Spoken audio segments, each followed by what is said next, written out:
est aujourd'hui la troisième partie du pays, qui s'agrandit. D'ailleurs, il n'y a pas seulement des Russes qui viennent le rejoindre, mais des gens qui ont la même vision. C'est une vision nationaliste non religieuse. D'ailleurs, ils s'accrochent régulièrement avec les religieux. Il faut dire que les Russes ont permis l'ouverture en Israël de nombreuses épiceries non cachères, où on vend toutes sortes de choses que les rabbins n'aiment pas. Mais c'est une vision très à droite, anti-palestinienne. C'est aussi une vision qui rejoint un peu le nationalisme israélien qui vous dit qu'Israël est nécessairement seul au monde, que le monde ne peut être qu'anti-israélien, qu'Israël n'est pas compris. Tous les originaires de l'ancienne Union soviétique ne voient pas ça comme ça nécessairement, mais en tout cas au niveau électoral, voilà ce qu'il représente. Maintenant, Israël, ça veut dire une chaîne de télévision israélienne en russe, des quotidiens en russe, une radio russe, et ma fille apprend le violon, la prof est russe, la directrice musicale du conservatoire est russe, ils sont là. Mais sont-ils vraiment juifs? C'est inscrit, d'ailleurs, c'est l'occasion de rappeler que l'état civil est tenu par les religieux, par les rabbins. Les mariages interreligieux ne peuvent pas, n'existent pas.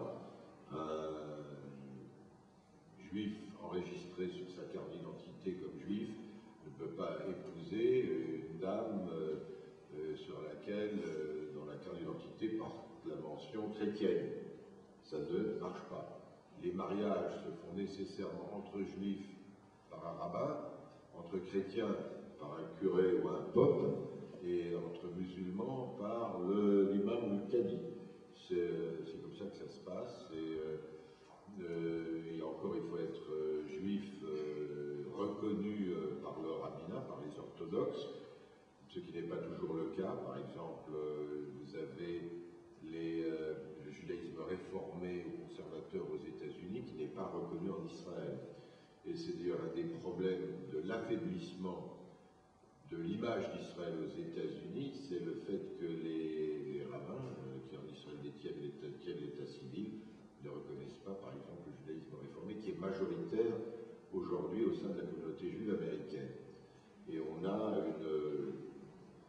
des changements profonds qui arrivent du soutien des juifs américains à Israël. Et il y a eu récemment d'ailleurs un article dans une revue américaine qui a littéralement sonné l'alarme chez les dirigeants israéliens. Donc il y a des transformations qui existent. Les Russes, oui, de nombreux Russes ne sont pas enregistrés comme juifs, mais ils sont enregistrés comme citoyens israéliens, ce qui parfois pose des problèmes d'une absurdité scandaleuse.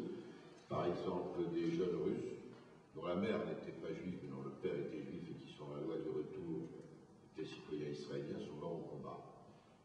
Eh bien, on n'a pas pu les enterrer avec les autres soldats juifs cachers dans le cimetière militaire. C'est de l'autre côté du cimetière. Et le problème, la gauche israélienne, quand elle se réveille de temps en temps, pose le problème de la séparation fondamentale entre la religion et l'État, entre la synagogue et l'État. Vous savez, Théodore Herzl, dans sa vision de l'État juif, avait écrit dans l'État juif tel qu'il l'imaginait, le rêvait, les rabbins resteront dans les temples et les généraux dans les casernes. Ben, le problème, on a des généraux et des rabbins au gouvernement. C'est un échec.